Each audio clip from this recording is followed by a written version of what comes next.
Hello guys, మా madam అయితే project ఇచ్చింది. ప్రాజెక్ట్ నేమ్ అయితే హ్యూమన్ డైజెస్టివ్ సిస్టమ్ అనమాట. ఇది 1 అవర్ కష్టపడి వేసినాను. ఇది చూపిస్తాను ఇప్పుడు చూడండి. ఇది ప్రాజెక్ట్ ఇచ్చింది అనమాట మా మేడము. 1 అవర్ కష్టపడి వేసినాను అనమాట. ఇట్లా వచ్చింది. ఇంకా లాస్ట్కి ఇంకా ఏదో ఒకట్లే అని ఇంకా వేసేసిన.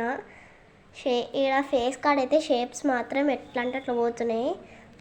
1 అవర్ అయిపోయింది మొత్తానికి. ఇంకా చూడండి అంతా.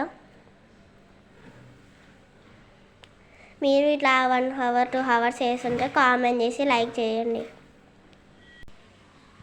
ఓకే, కామెంట్ చేసి లైక్ చేసి సబ్స్క్రైబ్ చేసుకోండి. చూడండి మొత్తం కలర్స్ కూడా వేసేసినాను, పార్ట్స్ కూడా రాసేసినాను అనమాట. హ్యూమన్ డైజెస్టివ్ సిస్టమ్ మీరు కూడా వేస్తుంటే కామెంట్ చేయండి. Thank you.